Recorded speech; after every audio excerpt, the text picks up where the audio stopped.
Bom dia a todos. Prazer e privilégio estarmos nessa mesa que vai falar sobre sustentabilidade e o novo marco legal do saneamento básico no Brasil. Estamos aqui com diversas autoridades sobre o assunto e que tem muito a contribuir para o debate e reflexão sobre essa dúplice temática, né? Sustentabilidade e saneamento. Eu vou fazer uma breve apresentação dos componentes da mesa, já de forma única, e depois eu passarei a palavra a cada um na sequência da ordem que está estabelecida aqui no programa. Dr. Fabiano Dalazen, ex-procurador-geral de Justiça do Estado do Rio Grande do Sul, logicamente ex-membro do Ministério Público daquele Estado, hoje diretor de Relações Institucionais da AEGEA, que é uma concessionária na área de saneamento básico, é mestre em Direitos Fundamentais pela Universidade Luterana do Brasil.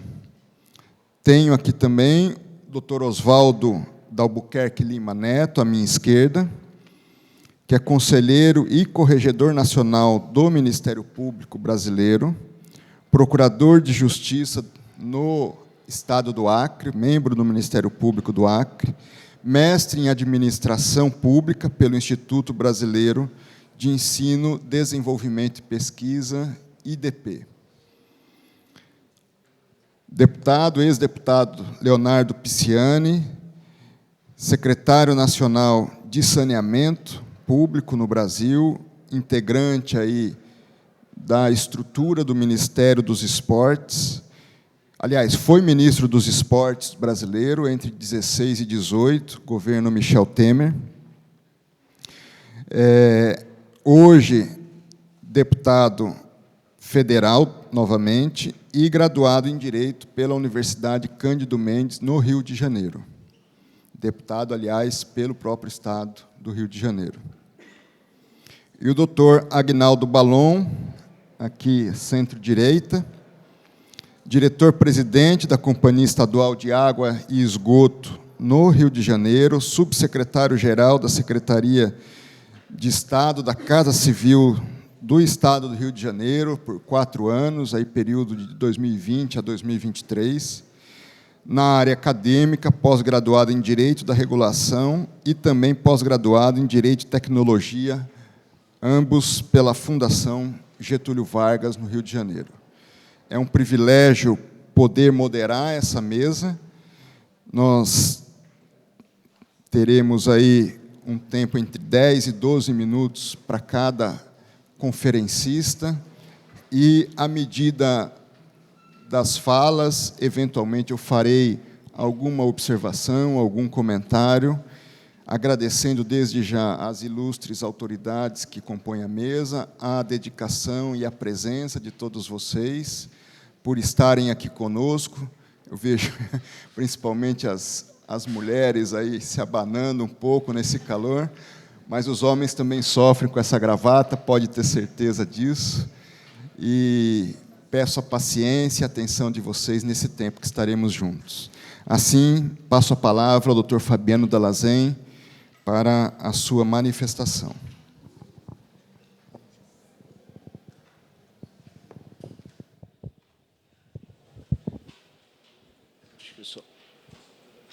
Acho que aqui... Isso, está bem. Bom dia a todos. Eu queria, saudando ao ministro André Mendonça, estender a nossa saudação aqui a toda a mesa e saudar a todos esses que nos assistem aqui, na pessoa de uma grande liderança do Ministério Público Brasileiro, que é o doutor Mafan Martins Vieira, um grande amigo e uma referência para todos nós, né, meu caro corregedor nacional, por tudo que ele fez e faz pela instituição do Ministério Público. E dizer que o tema, ele realmente foi trazido de uma forma mais significativa à pauta nacional pelo novo marco do saneamento, né? A Lei 4.026 de 2020, que, na verdade, de novo, não tem, porque o marco do saneamento é de 2007, né? A Lei 11.445. Mas o fato é que, nesses 13 anos, como nas últimas décadas, a questão referente ao saneamento não teve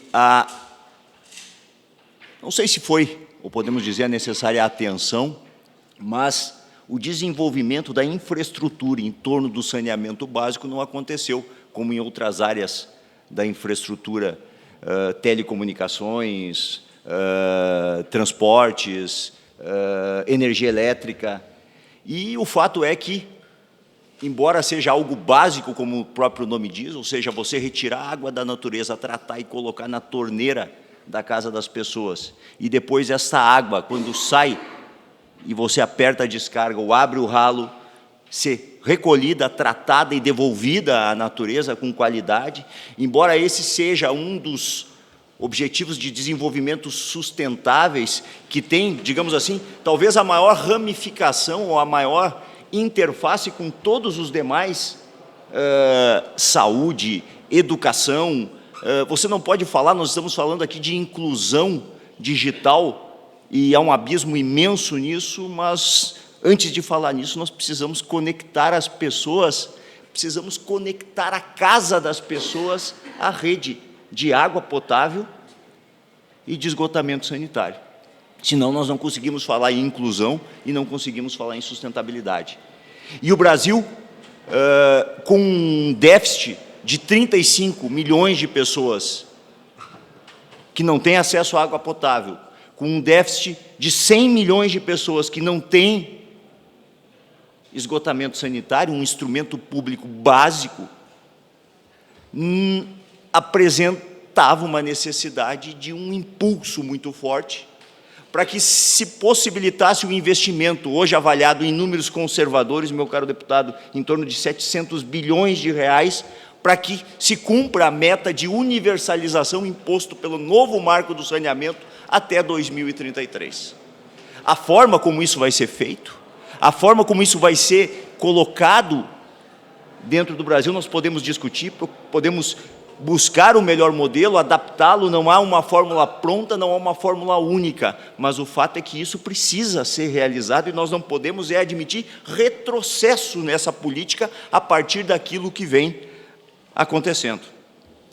E para que essa meta de universalização ocorra, como foi dito, nós precisamos de um grande investimento e de uma grande capacidade operacional que só vai acontecer trazendo dinheiro do investidor privado também, mas havendo uma complementariedade com o poder público para que isso possa acontecer. Isso não vai ser feito unicamente, e as últimas décadas provaram, pelo poder público exclusivamente. Não há. E os dados mostram que não é possível. Mas isso também não será feito exclusivamente pelo investimento do setor privado. Nós precisamos de, aqui sim, de uma verdadeira parceria e uma verdadeira concatenação para que esta pauta avance para além de, digamos assim, discussões de caráter ideológico. Nós estamos falando aqui de investimento em infraestrutura. Investimento em infraestrutura agrega valor econômico. Se nós vamos falar de urbanismo, de cidades, hoje, quantos municípios têm os seus investimentos travados pela falta da execução de um plano de saneamento básico? E a competitividade dos municípios, dos estados e dos países é afetada pela falta de saneamento básico, com todas as consequências que daí se extrai. Logo, a gente precisa agregar esse valor nesse desenvolvimento, em cidades inteligentes, mas nós precisamos, antes disso, construir o básico para essas cidades. Isso gera, num valor dessa magnitude, investimentos que vão trazer empregos. Está aqui o Leandro Marim, vice-presidente da EGEA. A EGEA é uma das concessionárias que hoje atua em 13 estados e emprega 12 mil pessoas no Brasil.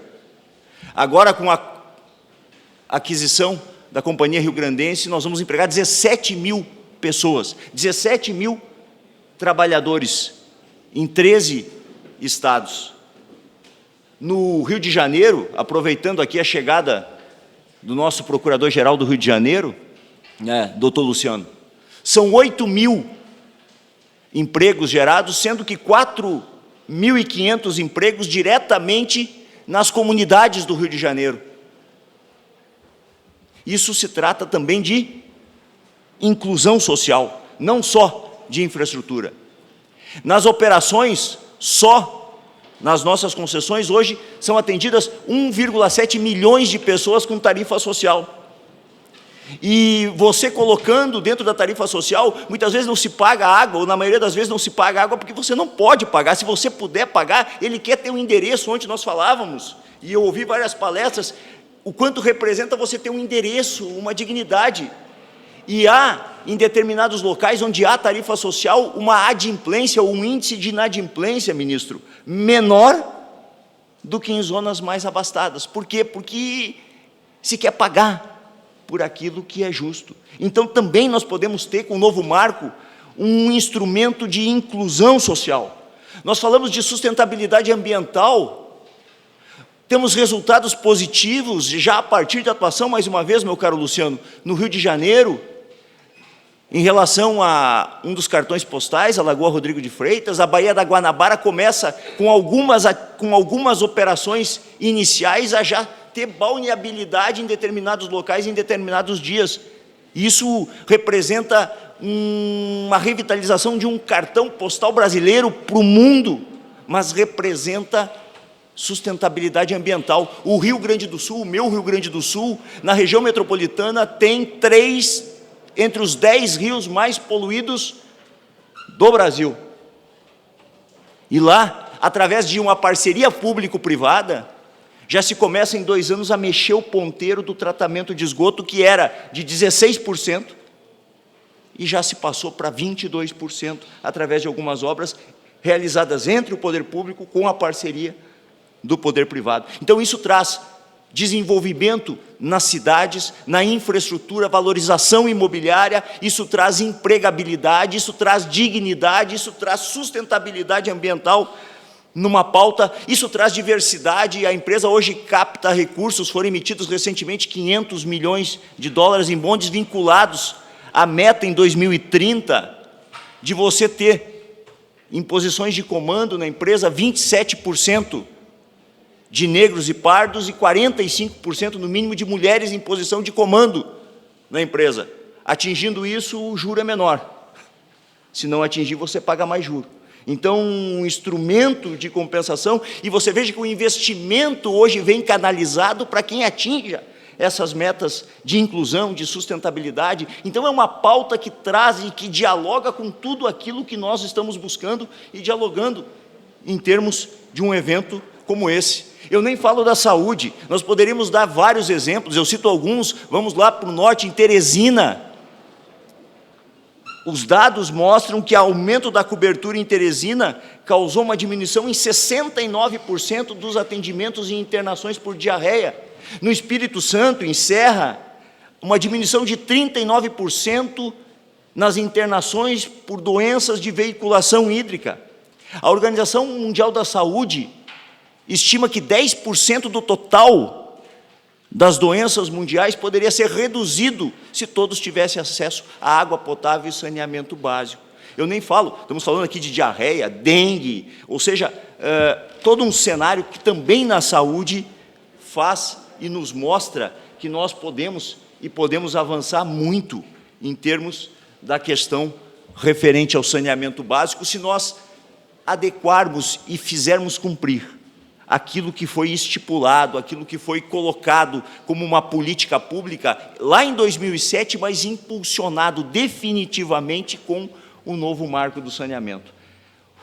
E trago aqui a posição hoje, que é da concessionária, que talvez seja a maior em termos do setor privado, em 13 estados, são 43 concessões, 8 PPPs e uma subconcessão, ministro.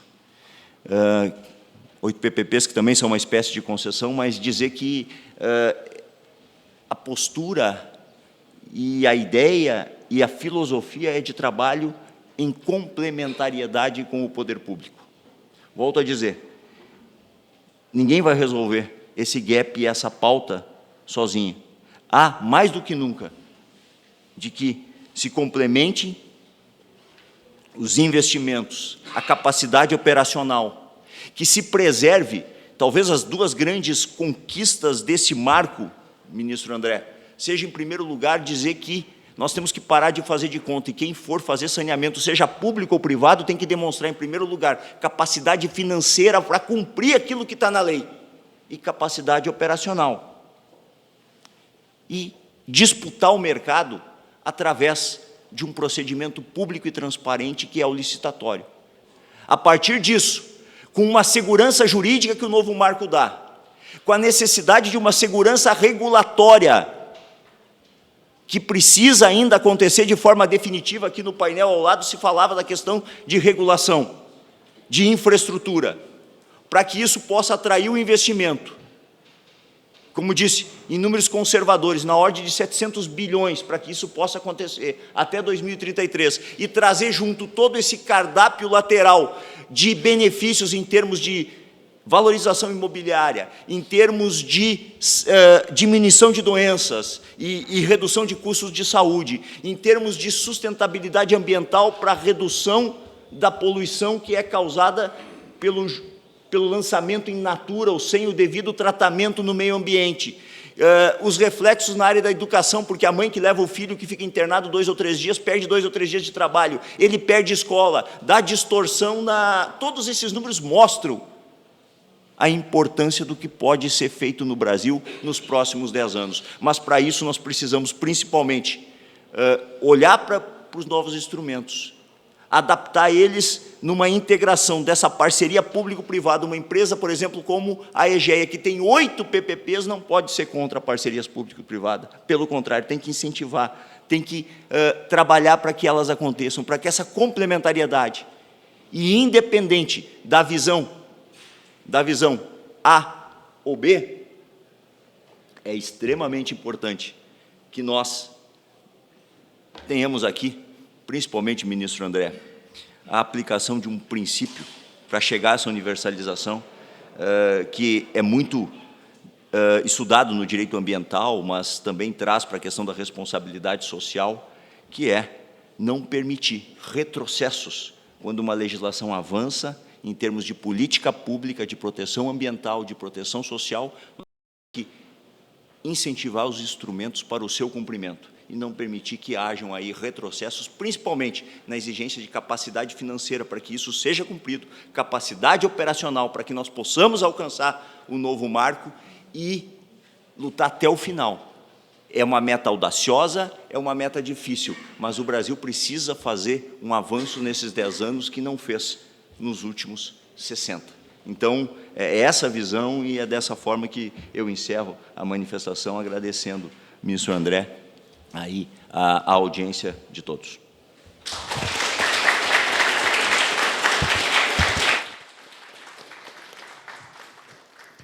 Agradeço, doutor Dallazen, pela explanação trazida, com importantes apontamentos sobre capacidade de investimento, segurança jurídica, não retrocesso, parcerias público-privada, a valorização aí do saneamento como um aspecto importante relacionado à saúde.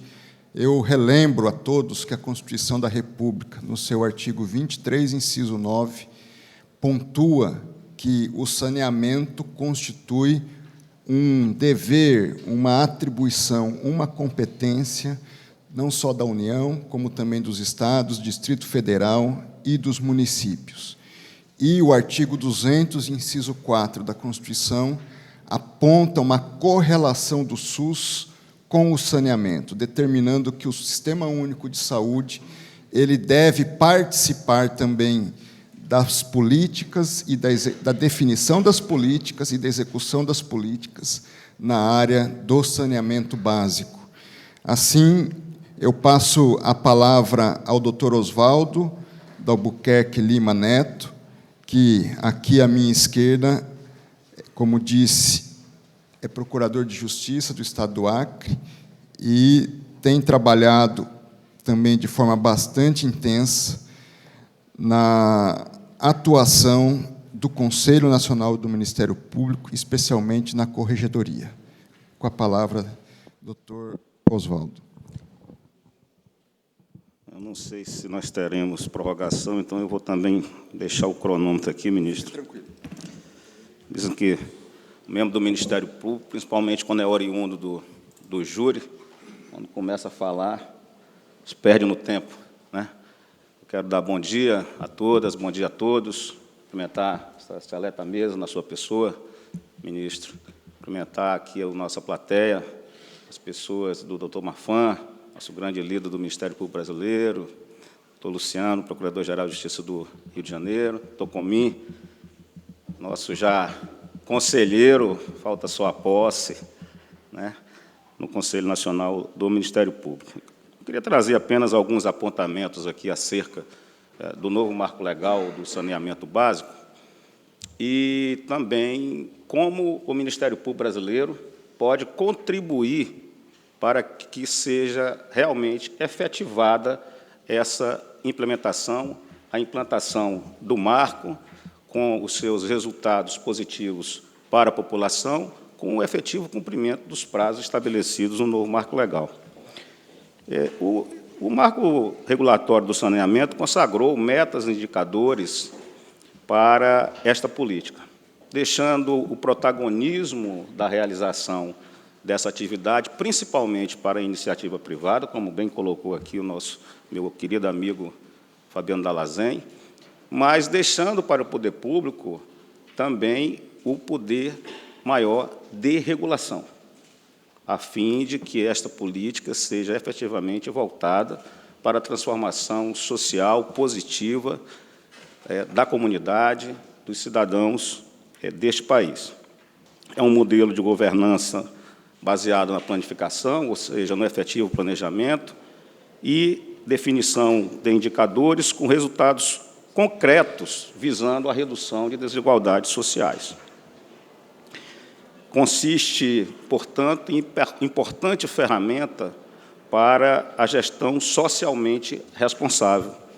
E, falando em gestão socialmente responsável, nós não podemos, então, deixar de verificar que esse modelo adotado possui potencial para a concretização das diretrizes de responsabilidade social que estão já sob análise do Congresso Nacional através do PLC 108 de 2022, o projeto de lei complementar que trata da política de responsabilidade social, que é algo que está na centralidade do debate, vem apropriadamente neste momento, porque nós não podemos pensar em realidade positiva de transformação social sem que tenhamos uma legislação que efetivamente se preocupe com o bem-estar da comunidade, com a realidade da vida concreta, aquilo que nós chamamos da vida real da população brasileira, da população mais vulnerável. E o saneamento básico, o marco legal do saneamento básico, é uma ferramenta ousada, em metas e indicadores. Quando ela nos traz a definição de uma data limite, o ano de 2033, para termos até 99% da população brasileira atingida com água potável, água saudável, nós estamos levando aí saúde, levando vida, levando dignidade para a população brasileira. Temos nesse mesmo marco temporal que 90% dos lares brasileiros deverão ter saneamento básico, deverão ter esgoto tratado. Então, esse ferramental de garantia da transformação positiva da realidade social não pode não ter a participação efetiva, proativa do Ministério Público brasileiro.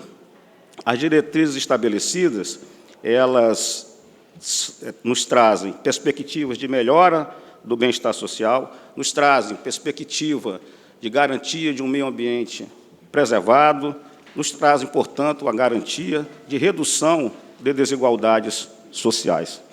E tudo isso, como disse também o Dalazen, não deixe de ter um viés econômico. Veja, dados da ONU demonstram que, para cada dólar investido no saneamento, são economizados, ministro, 4,3 dólares de custos em saúde, impactando esse mesmo dólar investido em um aumento do PIB global em cerca de 1,5% a mais. Então, o saneamento básico, posso dizer, está relacionado com condição de vulnerabilidade das comunidades, índice de empregabilidade e até mesmo a capacidade de turismo. E trazem também investimentos positivos para os setores mais diversos. Temos, como já disse, a redução da poluição ambiental, garantia da qualidade e da preservação da água do planeta, promoção de acesso à água potável e segura para a população, prevenindo doenças e recuperando a dignidade e autoestima das comunidades. Daí que podemos falar em uma verdadeira transformação positiva da realidade social. Falando aqui, portanto, na centralidade da responsabilidade social no debate posto. Como eu já disse, nós temos o projeto de lei complementar 108, que é um diploma legislativo focado no aperfeiçoamento da articulação e coordenação entre as 3 esferas de governo, com fixação de objetivos e metas de alcance social e a respectiva prestação de contas dos resultados obtidos. Daí que a instituição que tem por dever constitucional defender os direitos fundamentais, defender a própria democracia brasileira, que é o Ministério Público, ter papel fundamental para a concretização destas metas. Nós podemos dizer que o Ministério Público brasileiro não está alheio a essa transformação da realidade, muito menos na questão temática específica do marco legal do saneamento básico.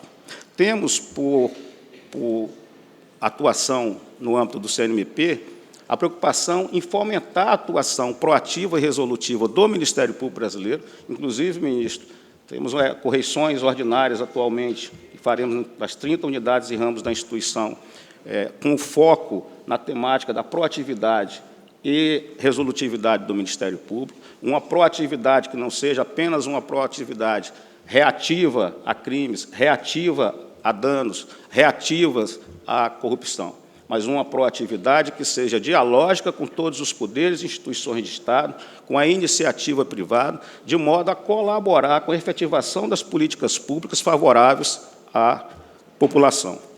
De forma mais concreta, nós expedimos pela Corregedoria Nacional, no ano passado, em novembro, a recomendação de caráter geral, número 03, em novembro do ano passado, recomendando aos membros das unidades e ramos do Ministério Público, com atuação na temática do saneamento básico, que adotassem as medidas voltadas à implementação do artigo 19 do novo marco legal, fiscalizando e verificando a publicação pelos titulares dos serviços públicos dos planos de saneamento básico no mês de dezembro do ano passado, bem como a manutenção do controle e publicidade sobre o seu cumprimento, comunicação dos respectivos dados à Agência Nacional de Águas para inserção no Sistema Nacional de Informações sobre Saneamento Básico.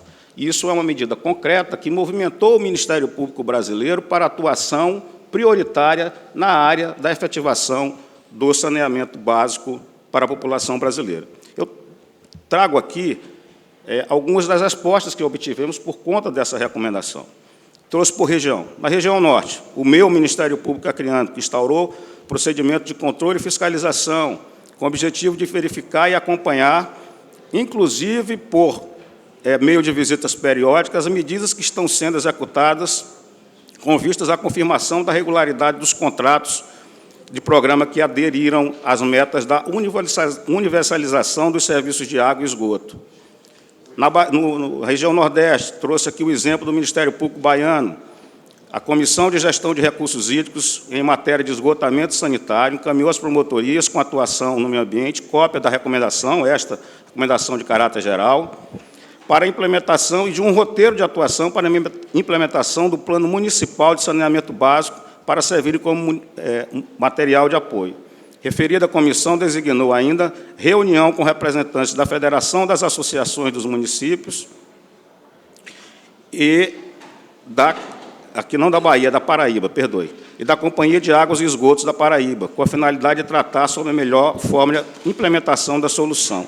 No mesmo sentido, o Ministério Público do Mato Grosso do Sul, na região Centro-Oeste, o Ministério Público de Minas Gerais, na região Sudeste, e eu trago aqui também, por fim, como exemplo da movimentação do Ministério Público brasileiro, já caminho para o fim, ministro, em razão do adiantado, o Ministério Público do Paraná, que também instaurou o procedimento para o acompanhamento das medidas adotadas e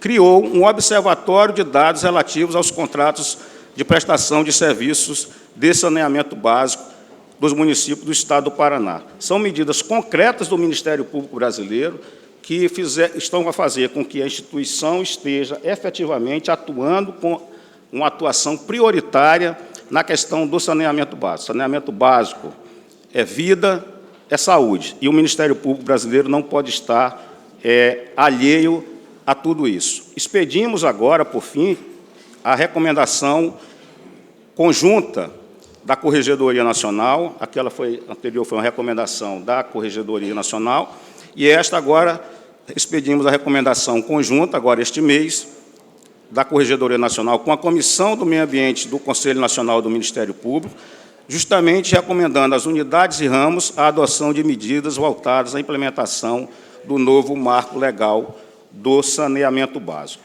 Eu trouxe as conclusões, não vou lê-las, porque estão já expostas. Aí, se puder, eu posso... Fique à vontade, doutor. Bem, se o ministro me autorizou, eu ficarei, então, rapidamente para concluir. Também cumprimentando o doutor Rinaldo, que assina comigo essa segunda recomendação de caráter geral, visando a implementação do novo marco legal e a atuação do Ministério Público nessa temática. Concluímos, ministro, então, que é possível concluir que, muito embora o projeto de lei complementar não pretenda esgotar a temática do saneamento básico, as diretrizes nele consignadas são aderentes e conexas às expostas no novo marco legal regulamentador do setor do saneamento. Também que o sistema de responsabilidade social, a ser inaugurado pelo PLC 108, terá diretrizes e práticas induzidas de modo objetivo e concreto na legislação do novo marco legal, vinculantes, inclusive, às empresas privadas, concessionárias de serviço público, tendo em conta o papel central a elas conferidas no contexto do novo marco legal. Também, e principalmente, o novo marco legal tem o condão de integrar a prestação dos serviços de saneamento à responsabilidade social, dando concretude ao disposto nos artigos 23, inciso 11, e 200, inciso 4, da Constituição da República. Eu encerro dizendo, ministro, que, frente à irrecusável missão do Ministério Público no impulsionamento das medidas necessárias à implementação dos resultados pretendidos, em ambiente de diálogo e interlocução interinstitucional, na perspectiva de acompanhamento e fiscalização da política pública de saneamento básico, a Corregedoria Nacional, e posso dizer, o Conselho Nacional do Ministério Público também, pela Comissão do Meio Ambiente e o Ministério Público Brasileiro, tem optado pela expedição de recomendações que induzam a atuação proativa e resolutiva das unidades ministeriais, contribuindo para a implementação do novo marco legal do saneamento básico e da transformação positiva da realidade social da população brasileira. Muito obrigado.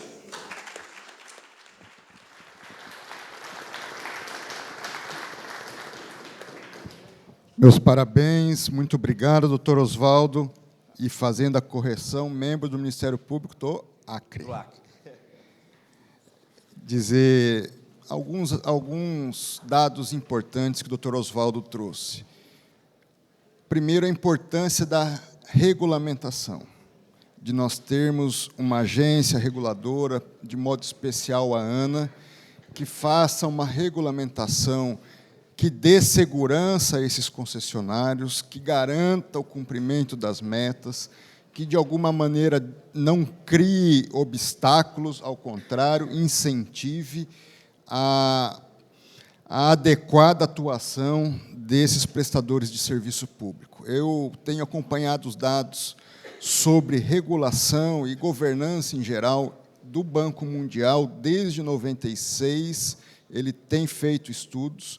Eu acompanho há mais de 10 anos esses dados. O que eu posso dizer é que o Brasil, na área de regulação hoje, está pior do que em 96. Está muito aquém daquilo que pode oferecer. Daí a importância das agências reguladoras, que têm uma dupla função fundamental. Primeiro, é criar mecanismos de fomento daquela atividade. Em segundo lugar, de proteção dos usuários daquele serviço ou daquele ramo da atividade empresarial.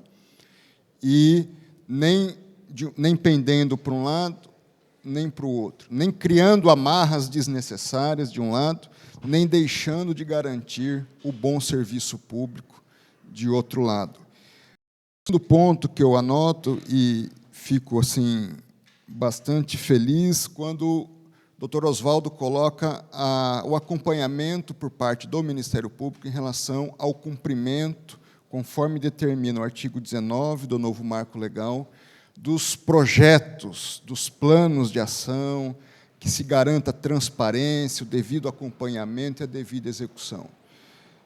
Logicamente, e aqui eu me reporto de modo especial ao Ministério Público do Rio de Janeiro, no que tem feito no tocante às fundações, que é garantir o bom serviço, não é nem impedir, nem criar dificuldades desnecessárias, de outro lado, nem deixar de acompanhar. E, quando o Ministério Público se coloca nessa posição, ele se torna imprescindível, e o Dr. Marinho tem dado um grande exemplo disso no Rio de Janeiro, com outros promotores e colegas, e faço referência também ao Procurador-Geral do Estado, Procurador-Geral de Justiça no Estado. Eu, assim, por falar em Rio de Janeiro, passo a palavra ao deputado federal Leonardo Pisciani, ex-ministro de Estado, e que hoje nos presenteia aqui, podendo falar um pouco sobre a questão do saneamento básico à luz do Poder Executivo e do Poder Legislativo. Obrigado, doutor Leonardo. Bom dia a todos. Queria saudar a mesa na figura do ministro André Mendonça e dizer, ministro, que a sua presença conduzindo essa mesa sobre o saneamento não só abrilhanta o tema, como nos dá a certeza inequívoca de que nós temos oportunidade de uma atuação dos poderes, uma atuação da sociedade brasileira com vistas a, de fato, cumprir a meta de universalização. Quero fazer uma saudação ao doutor Marfan, que orgulha muito o Estado do Rio de Janeiro, e tenho certeza, o Ministério Público, pelo seu talento inequívoco, sua capacidade, saudar o procurador Luciano e a todos os presentes. Eu creio que o novo marco do saneamento, a Lei 14.026, ela é de grande inteligência legislativa, por algumas razões que eu quero aqui poder elencar. A primeira é que ela dá prazo. Há muito se fala do problema que é a não universalização dos serviços de saneamento básico, os efeitos que isso tem na vida dos brasileiros e brasileiras. Mas a lei ela vem e diz, olha, nós temos prazo para que isso termine. Então, até 2033, na próxima uma década, é preciso que esteja esse problema solucionado. E eu acho que isso é fundamental, porque quando a gente coloca um norte, coloca um horizonte, é preciso que se gere mobilização, e a mobilização acaba, desta forma, acontecendo com mais pujança, com mais força, com mais velocidade. O outro ponto muito importante do novo marco do saneamento é que ele compreende a diversidade do Brasil. O Brasil é um país muito diverso, com realidades distintas, de estado para estado, de região para região. Muitas vezes, dentro de regiões de um mesmo estado, você tem realidades absolutamente distintas, e o marco ele compreende que o problema do saneamento ele não vai ser solucionado com uma única medida, com uma única fórmula, com um único instrumento. Então, ele dota, né, o setor do saneamento de diversas oportunidades e de diversos modelos, seja por concessões, por parcerias público-privada, seja por investimentos direto do poder público, seja por consórcios, e por aí vai. Elenca ali uma série de instrumentos, um cardápio de instrumentos que estão à disposição do país, à disposição dos municípios, dos estados, do governo federal, para a execução da política pública do saneamento. Eu via que a expansão do doutor Dallazen, e, com certeza, não há como atingir esse volume de investimentos que serão necessários nos próximos 10 anos para a universalização do saneamento se nós não atrairmos o investimento privado e se não reforçarmos os investimentos públicos. E, para isso, é muito bom a mobilização e a exposição pública que tem tido a temática do saneamento. Ela mobiliza os esforços públicos e ajuda a mobilizar os investimentos privados. E para que a gente tenha, e aí eu quero frisar, né, que a visão do governo federal ela é absolutamente de atração de investimentos, sem nenhum preconceito. Os investimentos eles precisam ser feitos, seja pela iniciativa privada, seja pelo poder público, seja em parceria entre ambos. Porque para a população, para o jovem, ministro, que muitas vezes atrasa o seu ciclo escolar porque tem vergonha de ir assistir aula, porque não pode, muitas vezes, tomar banho, porque muitas vezes não tem acesso à água encanada na sua casa, pouco importa se aquele investimento foi feito pelo ente público ou por um parceiro privado. O que importa é que aquele cidadão está tendo a dignidade do saneamento básico. E para que a gente consiga ter um volume cada vez maior de investimentos privados, alguns pontos são fundamentais. O ministro André Mendonça falava de um absolutamente fundamental, que é a estabilidade regulatória. Você não atrai investimentos sem uma regulação forte, sem uma regulação homogênea.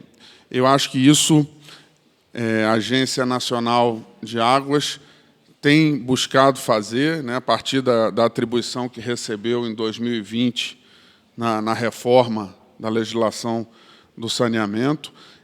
Vai editar ainda esse ano 12 normas de referência, o que, para quem é ambientado com o sistema de regulação, sabe que é um desafio enorme. Muitas vezes as agências editam 1, 2 normas anualmente, e a ANA está fazendo um esforço extraordinário para se editar 12 normas de referência neste ano, ou seja, nós estamos começando do zero a regulação do saneamento e, evidentemente, buscando agilizar. O papel do Poder Executivo, o papel do Ministério, ele é um papel de articulador da política nacional do saneamento, de articulador com os demais entes, de formulador da política, de motriz através dos investimentos públicos a cargo do Executivo Federal, mas as normas regulatórias elas devem e serão feitas pela agência reguladora, num desafio enorme, porque é uma regulação que envolve as agências subnacionais, são 89 agências subnacionais que regulam o setor do saneamento.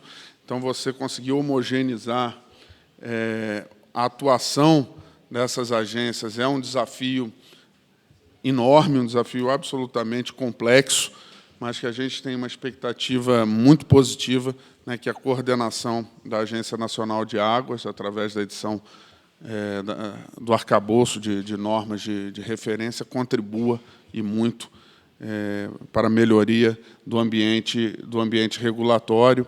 É necessário ter segurança jurídica e, por esta razão, o governo federal fez questão de afirmar que não pretende e não fará nenhuma proposta de alteração legislativa no marco do saneamento. Nós entendemos que a lei presente ela atende os objetivos, ela dota de instrumentos necessários para a concretização das metas de universalização.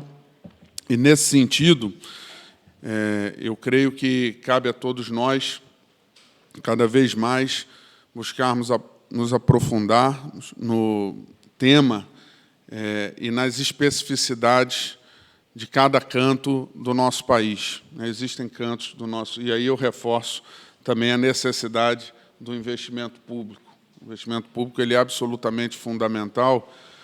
Doutor Oswaldo, imagine que uma pequena cidade, né, do interior do Acre, talvez lá do Vale do Javari, né, lá do Cruzeiro do Sul, Vale do Juruá, lá do Vale do Juruá, confundi aqui com o estado do Amazonas.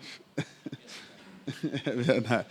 Mas imagine uma pequena cidade, lá de 5, 6, 10 mil habitantes, que para se levar água, para se fazer o tratamento de esgoto, você terá que fazer um grande investimento, uma adutora de dezenas, às vezes centenas de quilômetros, Balum, para se levar o saneamento até aquela população. Esse investimento certamente não será feito pela iniciativa privada.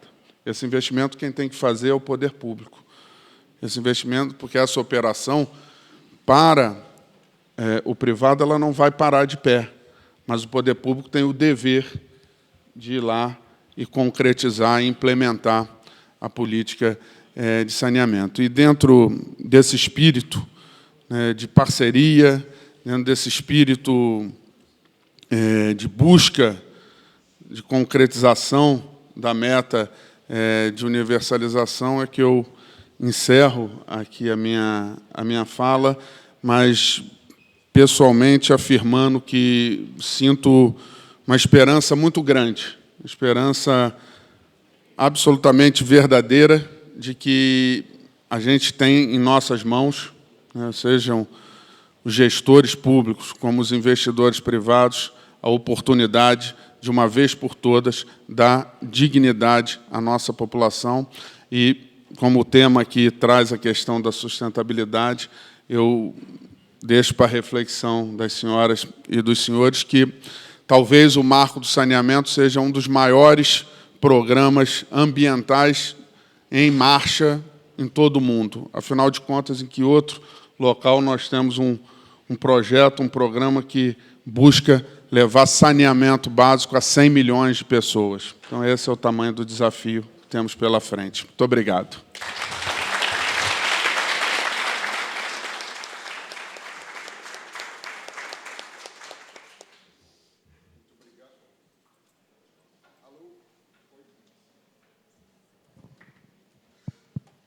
Obrigado, deputado, secretário, ex-ministro Leonardo Pisciani. Apenas consignando importantes apontamentos também trazidos pelo eminente deputado. Primeiro, a estabilidade regulatória, algo que já havia sido trazido, e vindo de uma pessoa que tem uma função, não só uma visão, grande visão dentro do Legislativo, como também uma importante função dentro do Executivo em relação diretamente à política pública da qual nós estamos tratando, e isso nos traz uma boa perspectiva, até porque hoje, se nós temos um marco constitucional, nós temos um marco legal, nós temos um marco regulamentar e nós temos um marco regulatório propriamente dito, esse sim, de competência da ANA, em seu aspecto geral, vamos dizer assim, porque nós temos uma série de outras agências que também participam desse modelo estabelecido pelo novo marco legal, e será essa estabilidade, esse respeito a essas normas que foram, em um primeiro momento, estabelecidas pelo Congresso Nacional e hoje demandam uma atuação do próprio Poder Executivo, que trará essa almejada perspectiva de incremento do investimento em seu amplo contexto, também como colocou o deputado, no aspecto tanto público como privado. Agradeço a sua fala e, sem mais delongas, doutor Aguinaldo Balum fará aqui o pronunciamento final, a última fala em relação à mesa aqui composta. Doutor Aguinaldo, com a palavra. Boa tarde a todas, a todos. Quero cumprimentar o ministro, muito honrado em participar de uma mesa com a vossa presença. Também cumprimentar os demais participantes aqui da mesa.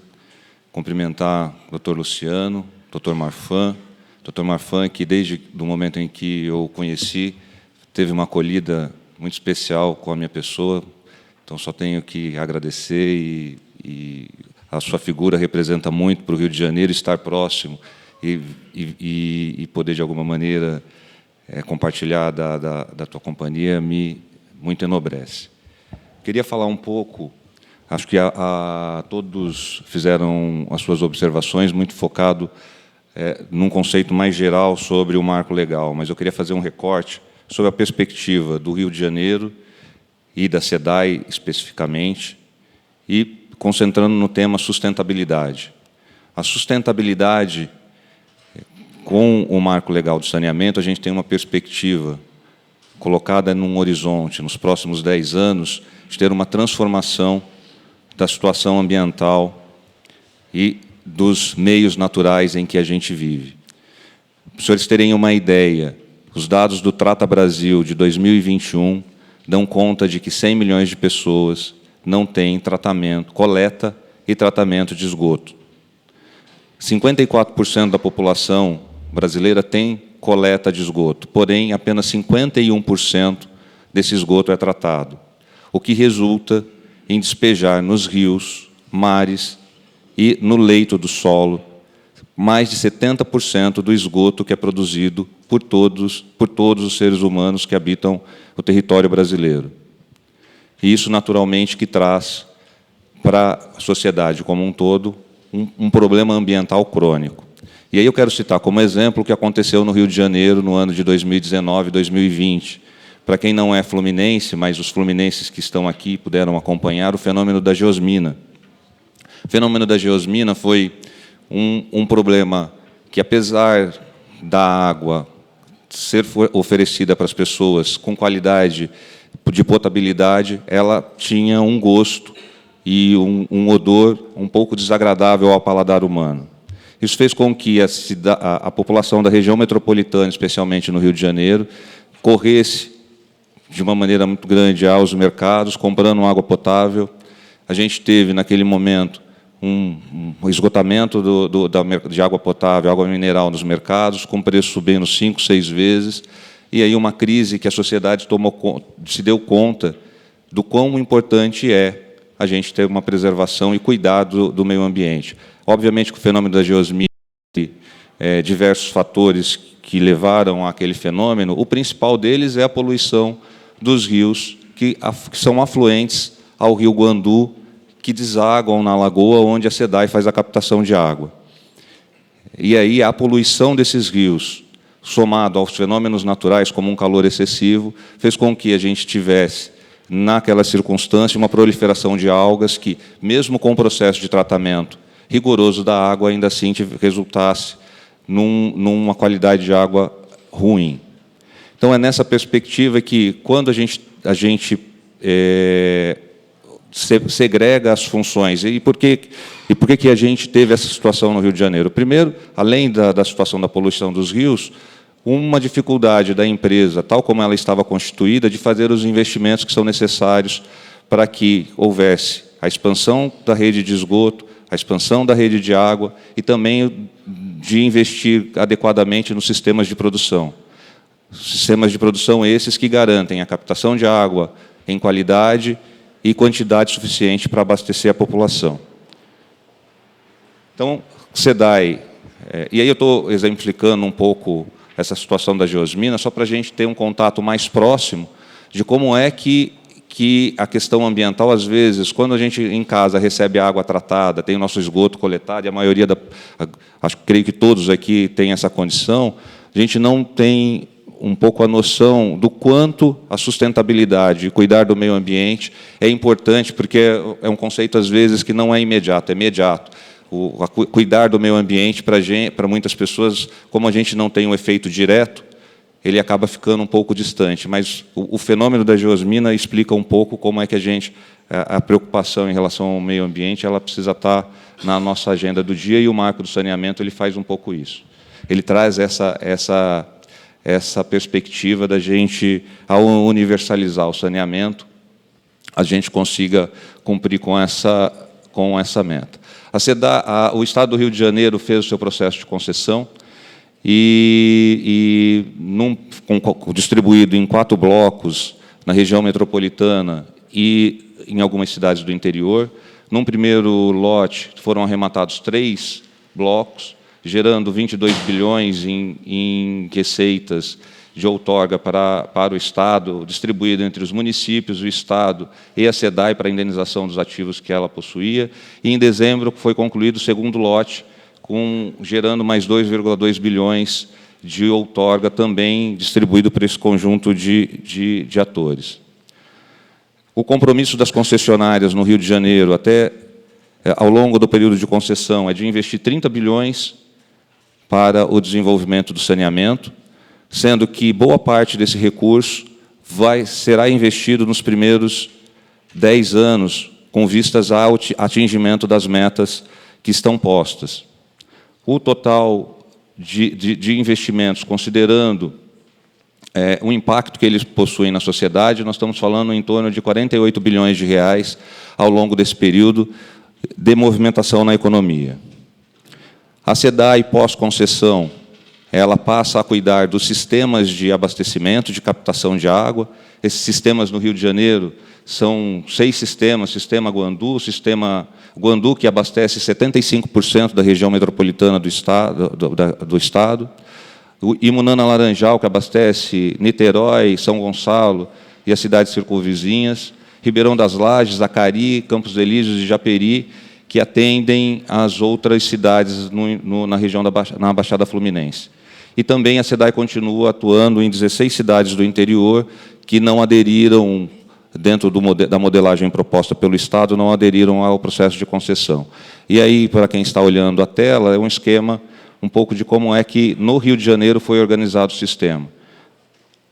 A SEDAI fica responsável pelos sistemas produtores, todos esses sistemas que eu mencionei aos senhores, faz a adução da água bruta, trata, e depois a adução da água para que seja distribuída entre os 4 blocos, sendo que 2 blocos estão com Águas do Rio, um bloco com a Iguá e outro bloco com a Rio Mais Saneamento. Com isso, a SEDAI assume um compromisso com a segurança hídrica do abastecimento no Rio de Janeiro.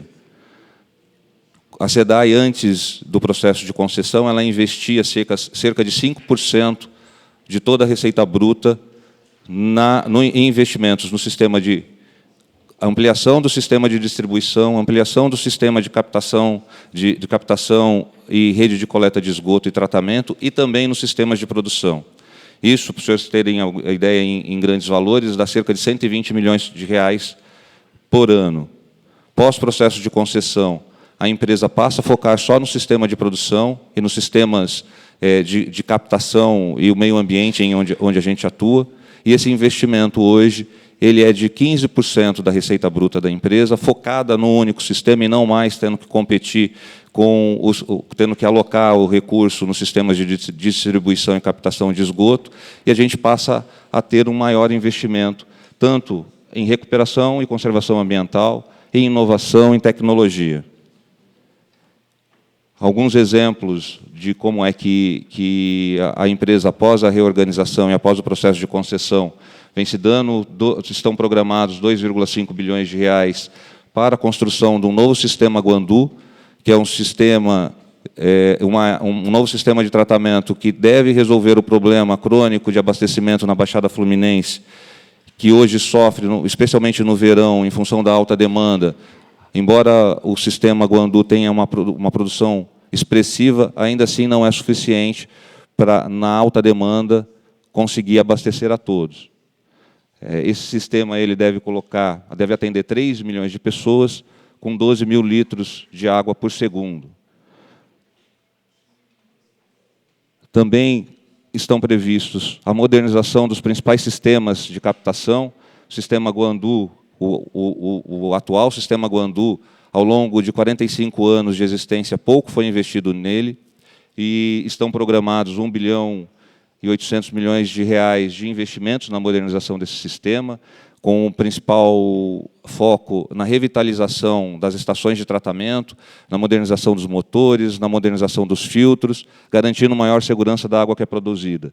Também no sistema Imunana Laranjal e nas ETAs dos sistemas Acari, que é ETA Tinguá, ETA Xerém e ETA Rio Douro. Hoje não existem estações de tratamento, a água ela passa por um tratamento um pouco mais simples, e aí um compromisso nosso, da SEDAI e do Governo do Estado, é constituir esses sistemas com as estações de tratamento. Algumas delas já estão em andamento, e outras, a estação Rio Douro está em fase de projeto, com vistas a ser entregue até 2026 também. A SEDAI, a partir do foco nos sistemas de produção, ela passa a atuar também com mais vigor nos sistemas de proteção ambiental, através do programa Replantando Vidas, que é um programa socioambiental em que se utiliza a mão de obra de apenados. Ao longo da existência do programa foram replantados 2 milhões de mudas por ano,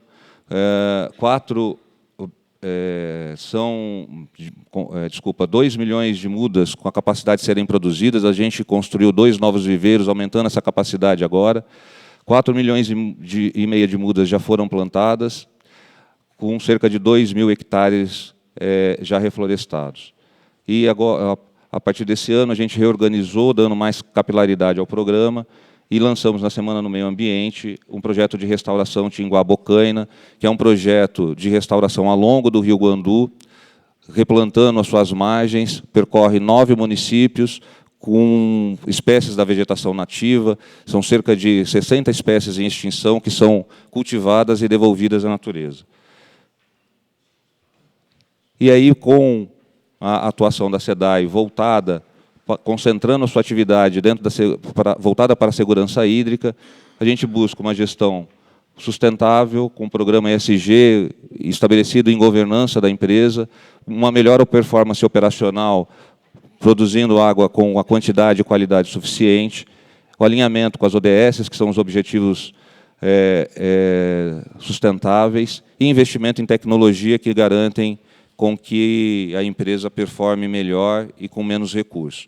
Então, tudo isso para dizer aos senhores que, com o processo de reorganização da atividade do saneamento no Rio de Janeiro, a gente, de um lado, estabelece às empresas concessionárias a responsabilidade de universalizar as metas até 2030, e aí é importante que a sociedade, a agência reguladora, Ministério Público, esteja em permanente fiscalização para que a gente efetivamente tenha o cumprimento dessas metas, porque é um contrato que ele vai se constituindo ao longo do tempo, e aí a sociedade civil, ao se empoderar e ao exercer o seu compromisso de fiscalizar, a gente vai fazer com que, de fato, essas metas possam ser alcançadas. Então, de um lado, a gente consegue ter um saneamento ambiental, deixar de poluir os rios, no nosso caso, os sistemas onde a gente capta água protegidos.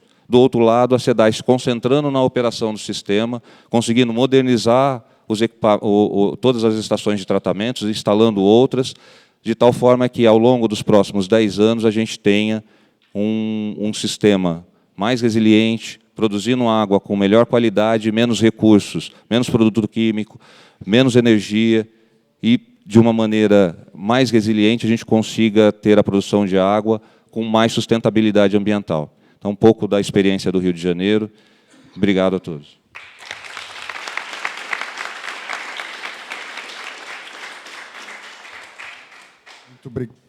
Muito obrigado, doutor Balon, pela perspectiva trazida aí à luz da gestão da SEDAI, que nos esclarece também aspectos importantes. Primeiro, o registro aí dos investimentos. Eu não sei aí a gradação ao longo dos 30 anos, dos 35 anos, mas 30 bilhões é um valor significativo, certamente uma necessidade emergencial de alocação de recursos aí num período mais curto para que esse processo, até porque todo o programa da ONU de gestão, o Plano Global da ONU, ele envolve aí uma agenda nos próximos 7 anos aí de conclusão ou de termos uma nova perspectiva. E uma gestão ESG, uma performance operacional necessária. A SEDAI, ela, não uma crítica aqui, mas uma constatação, em função de gestões que não acabaram por não conseguir atender a expectativa e a confiança que a sociedade local havia depositado nela, ela é necessária, essa transformação, e é bom nós vermos que essa transformação está em bom curso. E nós temos agora 12h35, todos querendo almoçar, certamente, mas talvez alguém querendo fazer alguma pergunta, né? Então, até para que valorizemos vocês, eu vou autorizar autoritariamente 2 perguntas. Quem quiser, fique aí à vontade. Não? Quer? Então, eu vou passar para ela e depois para o nosso desembargador. Pois não. Seu nome, se apresente.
Você é paraense?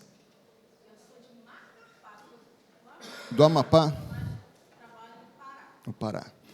Se me permite, eu vou passar a palavra ao nosso secretário, que talvez da mesa seja a pessoa mais legitimada a trazer um esclarecimento sobre isso. Antes dele responder, vou passar a palavra ao doutor desembargador Marcos Machado, TJ do Mato Grosso.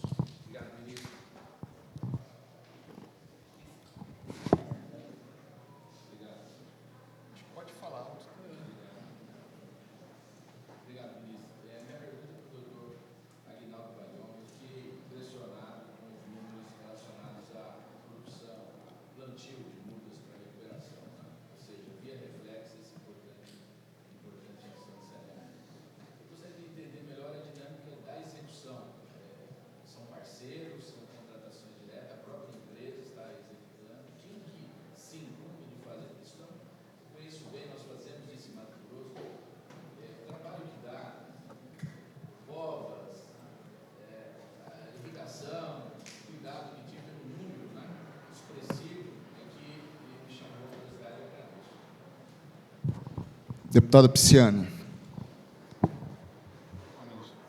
A Amazônia, ela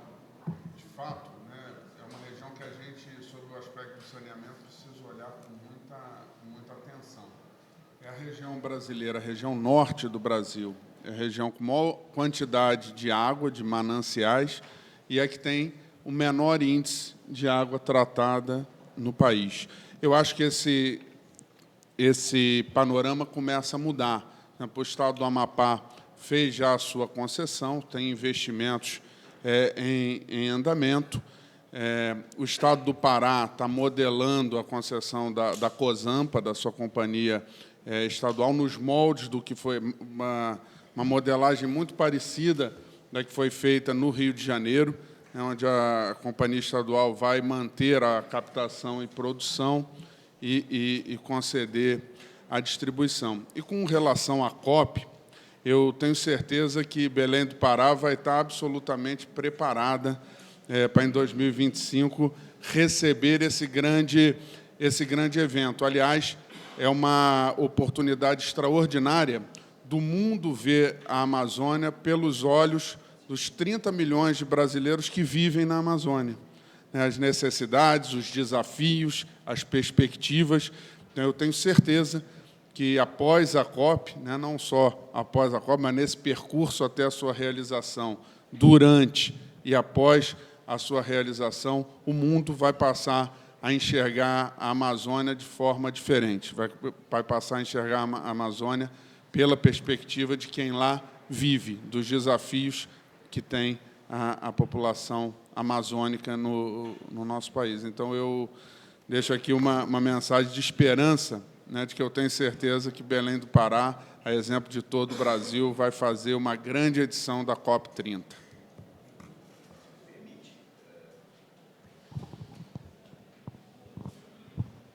Desculpe, ministro, pedindo o seu alvará, autorização. Eu acho que, não só nesse avanço, mas a gente pode desenvolver soluções, como disse o secretário, cada região do país é uma região e demanda soluções diferentes. A gente fala de Amazônia, lá desde 2018 a concessão Águas de Manaus, em Manaus, e foi desenvolvida uma solução a partir da constatação da dificuldade para levar água e coletar esgoto nas palafitas. Hoje, vou fazer saneamento. Então, se você quer incluir, se você quer universalizar, você não pode deixar ninguém para trás. E a tecnologia e a forma diz que hoje é possível você fazer. Hoje são praticamente 3 bairros lá, que antes as palafitas, seja na captação, seja no esgoto, era direto no rio, se desenvolveu uma solução aérea, isso integra a comunidade. A tarifa social, o número de tarifa social é a mais baixa do país, são R$10, e a pessoa não só tem na palafita o esgotamento sanitário, a água, mas tem um comprovante de endereço. Então, eu acho que isso também revela o compromisso, seja, mais uma vez, setor público ou setor privado, de que, quando você entra dentro da casa da pessoa para água e esgoto, não basta cumprir o contrato. A gente tem que ter o marco regulatório, a segurança regulatória, mas você tem que compartilhar o valor, você tem que ter, digamos assim, a licença social, porque senão nenhuma concessão, por mais seguro que seja a questão regulatória, vai parar em pé.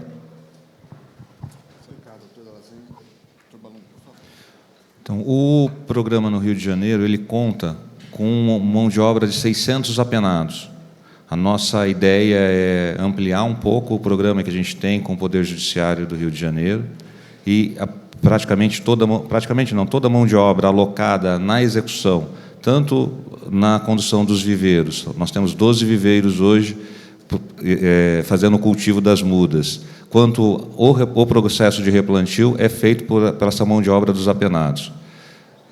É um programa de ressocialização que a gente tem na empresa já há 22 anos. Esses números que a gente apresentou ao longo, naturalmente, da execução do programa, e a perspectiva de restauração do corredor, que perpassa pelos 9 municípios, é também um programa de 30 anos.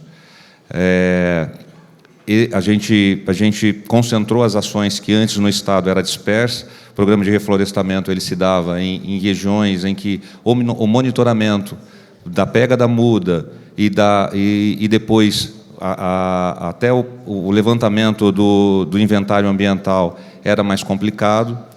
Com a reordenação do programa, a gente passa a conseguir fazer o inventário com mais qualidade e também com capacidade de monitorar se como é que a planta de mudas está se dando e as correções que precisam ser necessárias. A gente conta também com 3 engenheiros ambientais que auxiliam os apenados na execução e no planejamento das atividades. E fica o convite, caso queira ir lá no Rio de Janeiro, conhecer um programa, será um prazer.